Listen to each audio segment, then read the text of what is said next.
Ang sulat ni Pablo sa mga taga-Efeso, unang kabanata. Mula kay Pablo, na naging apostol ni Kristo Jesus ayon sa kalooban ng Diyos. Para sa mga hinirang na nasa Efeso at nagpapasakop kay Kristo Jesus. Sumainyo nawa ang pagpapala at kapayapaang mula sa Diyos na ating Ama at sa Panginoong Hesukristo.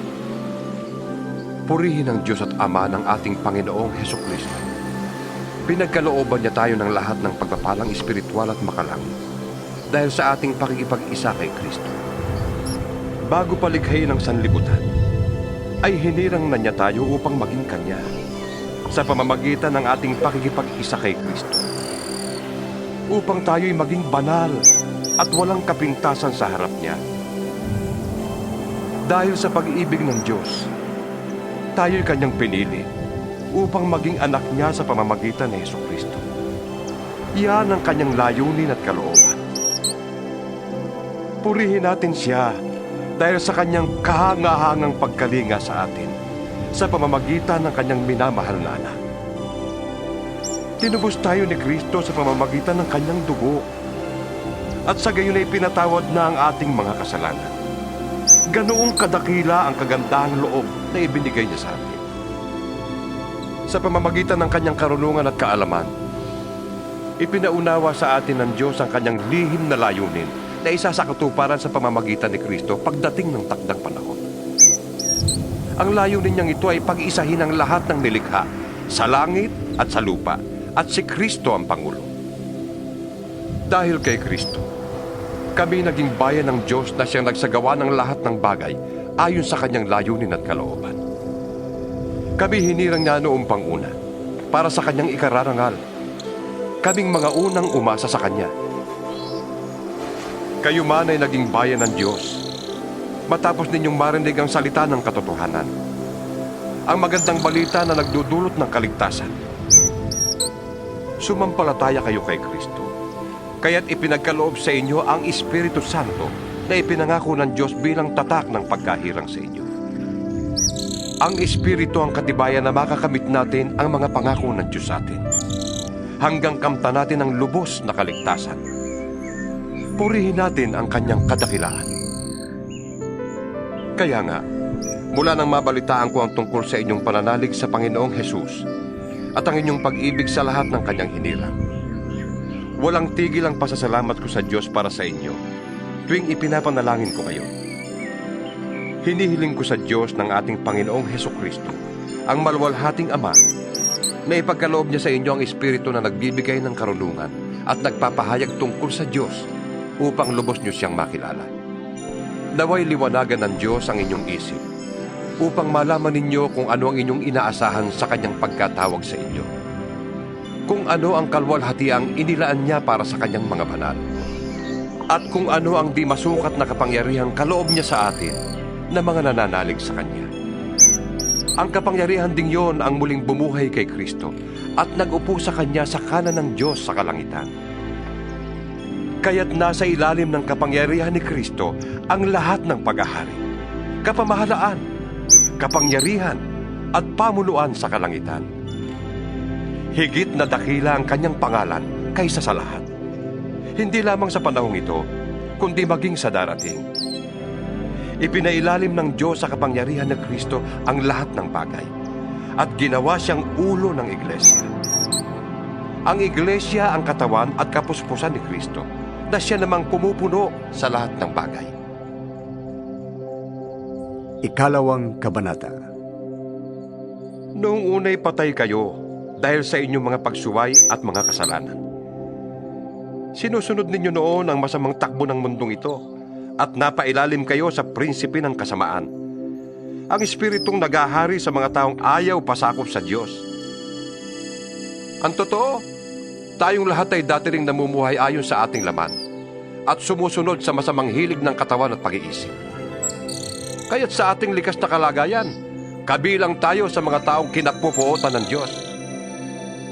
Subalit, napakasagana ang habag ng Diyos at napakadakila ang pag-ibig niya sa atin. Tayo'y binuhay niyang kasama ni Kristo noong tayo'y mga patay pa dahil sa ating pagsuway. Naligtas nga kayo dahil sa kanyang kagandahang loob. Dahil sa ating pakikipag-isa kay Kristo Jesus, tayo'y muling binuhay na kasama niya upang mamunong kasama niya sa kalangitan. Ginawa niya ito upang sa darating na mga panahon ay maipakita niya ang di masukat na kasaganaan ng kanyang kagandahang loob sa pag-ibig niya sa atin sa pamamagitan ni Kristo Jesus. Naligtas kayo dahil sa kagandahang loob ng Diyos sa pamamagitan ng inyong pananalig. Ang kaligtasang ito'y kaloob ng Diyos at hindi mula sa inyo. Hindi ito bunga ng inyong mga gawa, kahit walang dapat ipagmalaki ang sinuman. Siya ang gumawa kung ano tayo ngayon. At sa pamamagitan ni Kristo Jesus, tayo'y nilalang niya upang iukol natin ang ating buhay sa paggawa ng mabuti. Yan ang layuning pinili ng Diyos para sa atin noong una pa man. Kaya't alalahanin ninyo ang dati ninyong kalagayan. Kayo'y ipinanganak na mga hintil at di tuli ang tawag sa inyo ng mga Hudyo. Ang mga Hudyo naman ay tinatawag na mga tuli dahil sa ginagawa nila sa kanilang katawan. Noong panahong yun, hiwalay kayo kay Kristo. Hindi kabilang sa bayang Israel at di saklaw ng tipang nababatay sa mga pangako ng Diyos. Nooy nabubuhay kayong walang pag-asa at walang Diyos. Ngunit ngayon, dahil sa inyong pakikipag-isa kay Kristo Jesus, kayong dati malayo ay inilapit sa pamamagitan ng kanyang dugo. Pinagkasundo niya tayo. Ang mga Hudyo at ang mga hintil ay kanyang pinag-isa. Sa pamamagitan ng kanyang katawan, pinawi niya ang alitan na parang pader na naghihiwalay sa atin. Pinawalang bisa niya ang kautusang pawang mga utos at alituntunin upang ang dalawang pangkat ay maging isang bayan na lamang at sa ganito'y maghari ang kapayapaan. Sa pamamagitan ng kanyang kamatayan sa krus, winakasan niya ang alitan ng dalawang pangkat. Pinagkasundo sila sa Diyos at pinagbuklod sa iisang katawan. Naparito nga si Kristo at ipinangaral niya sa lahat ang magandang balita ng kapayapaan. Sa inyong mga hintil na malayo sa Diyos at sa mga Hudyo na malapit sa Kanya. Dahil kay Kristo, tayo'y kapwa nakakalapit sa Ama sa pamamagitan ng iisang Espiritu. Sa makatwid, hindi na kayo dayuhan o taga-ibang bansa, kundi kababayan na ng mga hinirang ng Diyos at kabilang sa Kanyang sambahayan. Tulad ng isang gusali, kayo'y itinayo sa pundasyong inilagay ng mga apostol at mga propeta, na ang batong panulukan ay si Kristo Jesus. Sa pamamagitan niya, ang bawat bahagi ng gusali ay nagkakaugnay-ugnay at nagiging isang templong banal ng Panginoon. Dahil din sa inyong pakikipag-isa sa Kanya, kayo man ay kasama nilang naging bahagi ng tahanan ng Diyos sa pamamagitan ng Espiritu. Ikatlong kabanata. Kaya nga akong si Pablo ay naging bilanggo dahil kay Kristo Jesus alang-alang sa inyong mga hintil. Marahil ay nabalitaan na ninyo na dahil sa kagandahang loob ng Diyos ay pinagkatiwalaan niya ko ng tungkuling ito para sa inyong ikabubuti. Ipinahayag sa akin ng Diyos ang kanyang lihim na plano. Maikli lamang ang naisulat ko sa inyo tungkol dito. At habang binabasa ninyo ito, malalaman ninyo kung ano ang pagkaunawa ko sa lihim tungkol kay Kristo. Ito'y hindi ipinaalam sa mga tao noong mga nakaraang panahon. Ngunit inihayag ngayon ng Diyos sa pamamagitan ng Espiritu sa kanyang mga banal na apostol at mga propeta. At ito ang lihim. Sa pamamagitan ng magandang balita, ang mga hintil ay may bahagi rin sa mga pagpapala ng Diyos tulad ng mga Hudyo. Kabilang din sila sa iisang katawan at may bahagi sa pangako ng Diyos dahil kay Kristo Jesus. Sa kagandahang loob ng Diyos, ako'y ginawa niyang tagapangaral na magandang balita. Ang tungkuling ito'y ibinigay niya sa akin sa pamamagitan ng kanyang kapangyarihan. Ako ang pinakahamak sa mga hinirang ng Diyos. Ngunit minarapat niyang ipagkaloob sa akin ang tungkuling ito, ang mangaral na magandang balita sa mga hintil, tungkol sa di masukat na kayamanan ni Kristo. At magpaliwanag sa lahat kung paano isasagawa ng Diyos ang kanyang lihim na plano. Sa mga nakaraang panahon, ay inilihim ito ng Diyos na lumikha ng lahat ng bagay.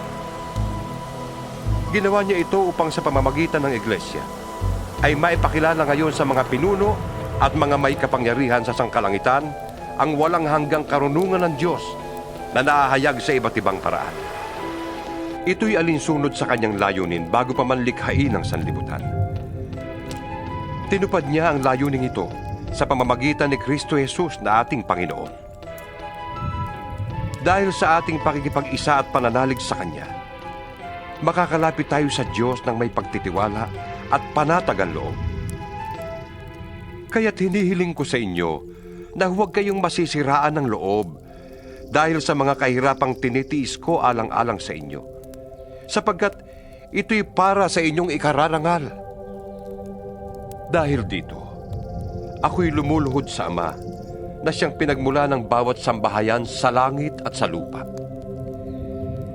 Idinadalangin ko na palakasin niya ang inyong buhay espiritual ayon sa kanyang kayamanan at kadakilaan sa pamamagitan ng kanyang espiritu. Naway manatili si Kristo sa inyong mga puso sa pamamagitan ng inyong pananalig sa Kanya.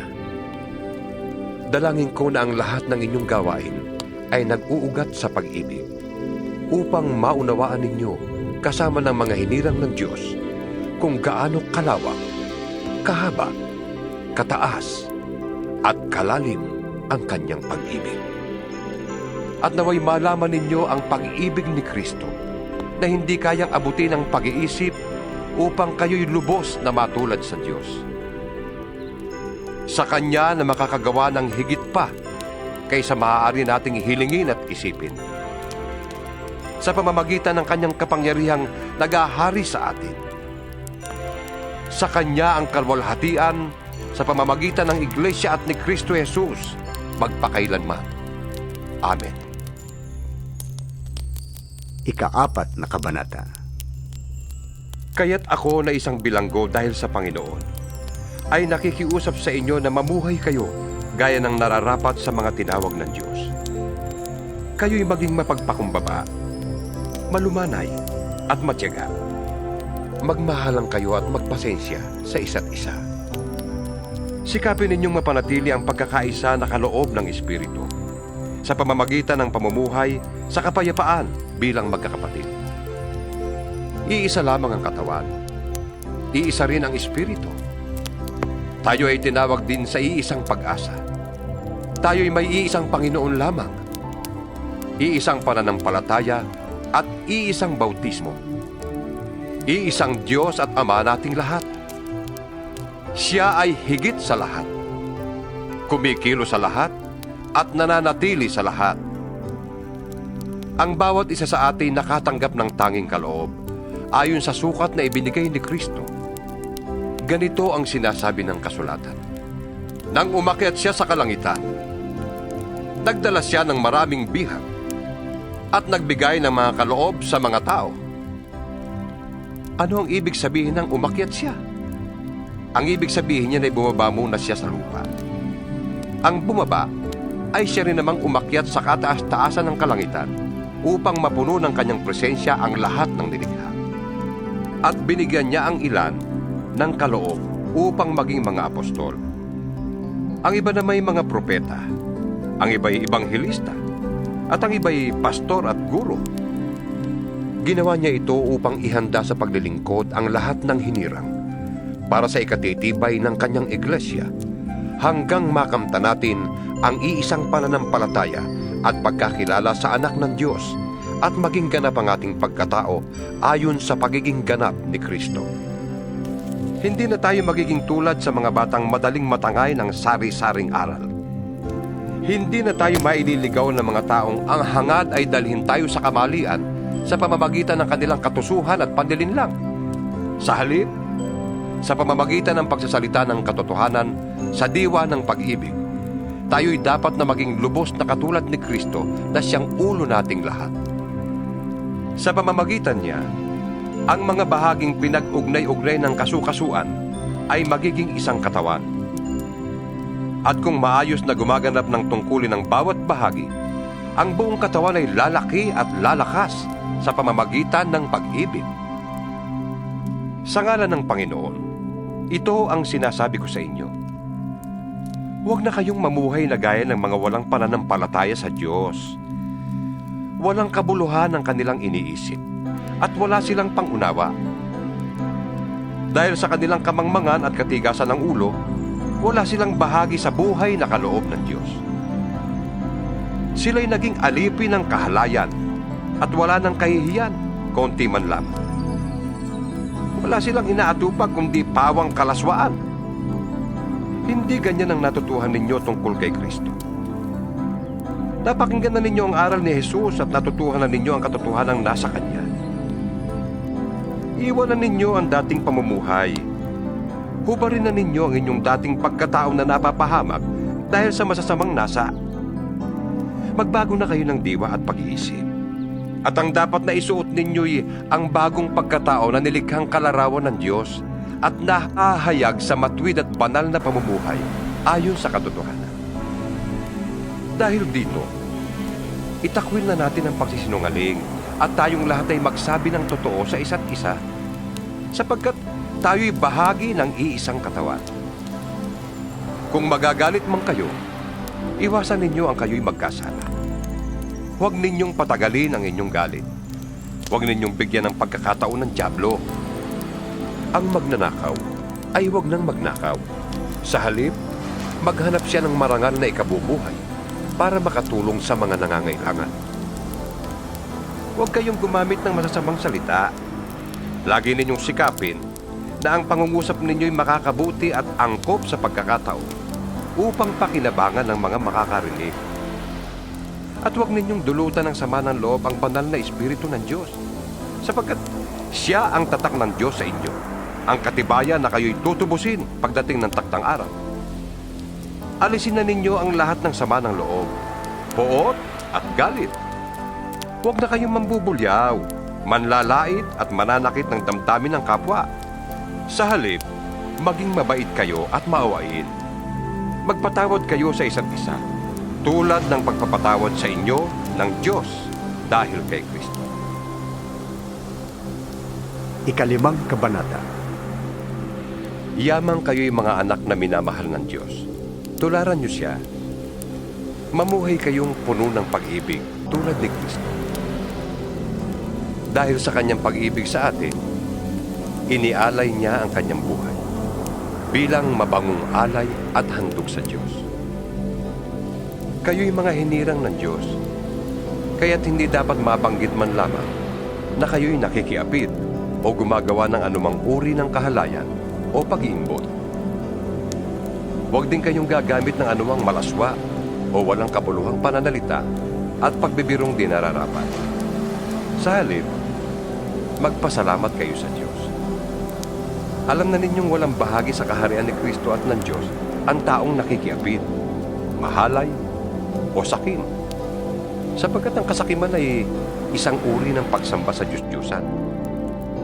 Huwag kayong padaya kanino man sa pamamagitan ng mga pangangatwirang walang kabuluhan, sapagkat dahil nga sa mga ito, ang Diyos ay napupuot sa mga suwail. Kaya't huwag kayong makikisama sa kanila.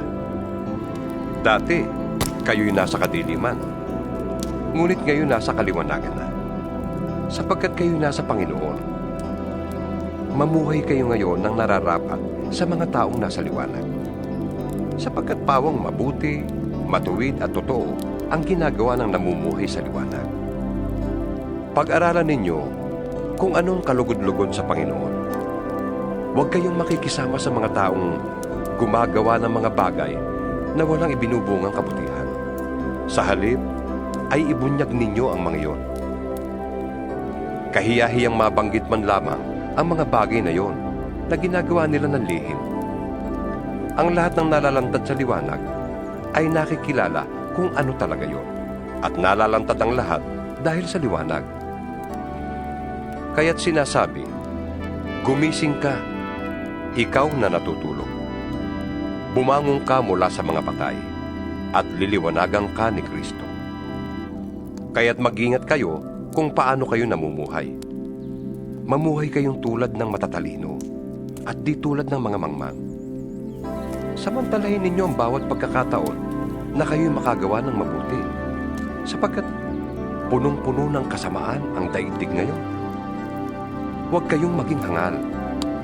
Unawain ninyo kung ano ang kalooban ng Panginoon. Huwag kayong maglalasing, sapagkat mauuwi yan sa magulong pamumuhay.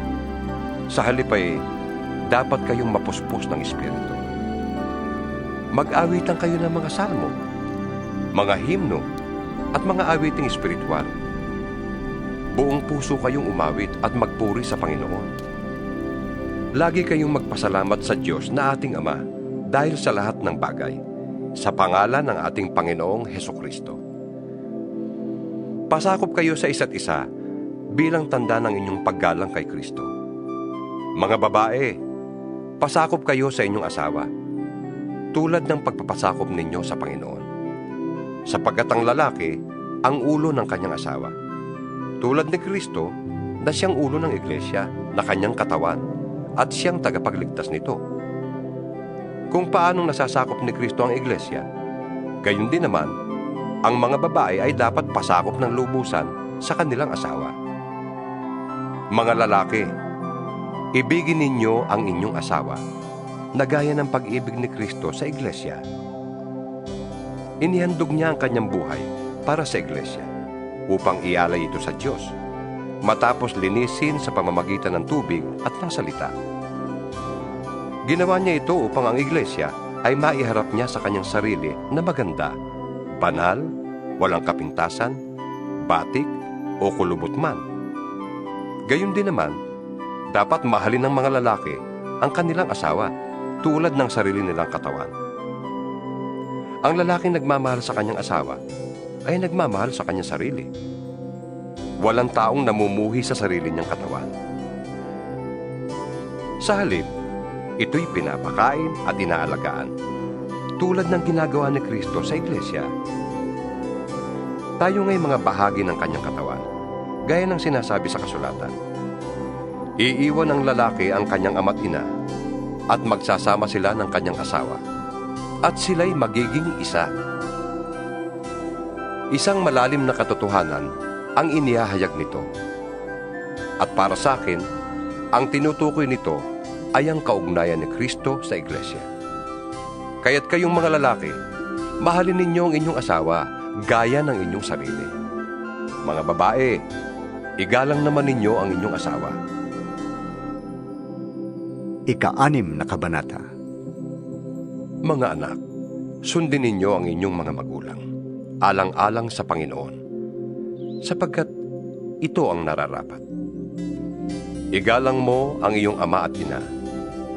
Ito ang unang utos na may kalakip na pangako. Ikaw ay giginhawa at hahaba ang iyong buhay sa lupa. Mga magulang, huwag ninyong itulak na magalis sa inyo ang inyong mga anak. Sa halip, palakihin niyo sila ayon sa disiplina at turo ng Panginoon. Mga alipin, sundin ninyo ang inyong mga amo dito sa lupa ng may buong paggalang, takot at katapatan, na parang si Kristo ang inyong pinaglilingkuran. Gawin ninyo yan, may nakakakita man o wala, hindi upang mapuri ng mga tao, kundi dahil sa kayo'y mga lingkod ni Kristo at kusang loob na sumusunod sa kalooban ng Diyos. Maglingkod kayo ng masaya ang kalooban na parang sa Panginoon kayo naglilingkod at hindi sa tao. Sapagkat alam ninyong gagantimpalaan ng Panginoon ang bawat mabuting gawa ninuman, maging alipin o malaya. Mga amo, maging mabuti kayo sa inyong mga alipin at huwag silang pagbabantaan. Huwag ninyong kalilimutan na kayo'y parehong alipin ng iisang Panginoon na nasa langit at hindi nagtatangi kanino man. Bilang pagwawakas, magpakatibay kayo sa lakas na galing sa Panginoon at sa kanyang dakilang kapangyarihan. Gamitin ninyo ang lahat ng kagamitan at sandatang kaloob ng Diyos upang mapaglabanan ninyo ang mga pakana ng diablo. Sapagkat hindi sa tao tayo nakikipaglaban, kundi sa mga pinuno, mga may kapangyarihan, at sa mga tagapamahala ng kadilimang umiiral sa sanlibutan ito, ang mga hukbong espiritual ng kasamaan sa himpapawid.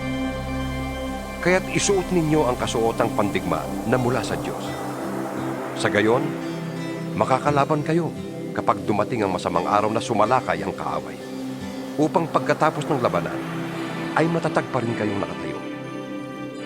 Kaya't maging handa kayo. Ibigkis sa inyong baywang ang pamigkis ng katotohanan at itakip sa dibdib ang panangga ng pagkamatuwid. Isuot ninyo ang sandalyas ng pagiging handa sa pangangaral ng magandang balita tungkol sa kapayapaan. Lagi ninyong gawing kalasag ang pananampalataya na siyang papatay sa lahat ng nagliliyab na palaso ng diablo. Isuot ninyo ang helmet ng kaligtasan at gamitin ang tabak ng Espiritu na walang iba kundi ang salita ng Diyos. Ang lahat ng ito'y gawin ninyo na may panalangin at pagsama. Manalangin kayo sa lahat ng pagkakataon, sa patnubay ng Espiritu. Lagi kayong maging handa at patuloy na ipanalangin ang lahat ng hinirang ng Diyos. Ipanalangin din ninyong ako'y pagkalooban ng wastong pananalita upang buong tapang kong maipahayag ang hiwaga ng magandang balitang ito. Dahil sa magandang balitang ito, ako'y sinuko at ngayon nakabilang ko. Kaya't ipanalangin ninyong maipahayag ko ito ng buong tapang gaya ng nararapat. Si Tikwico na mahal nating kapatid at tapat na lingkod ng Panginoon ang magbabalita sa inyo ng lahat ng bagay tungkol sa aking kalagayan at ginagawa. Kaya't sinusugo ko siya sa inyo upang malaman ninyo ang aming kalagayan at upang palakasin ang inyong loob. Naway ipagkaloob ng Diyos Ama at ng Panginoong Hesukristo sa lahat ng mga kapatid ang kapayapaan at ang pag-ibig na kalakip ng pananampalataya. Ang pagpapala ng Diyos ay sumainyong lahat. Sa inyo na umiibig ng walang mali sa ating Panginoong Hesukristo.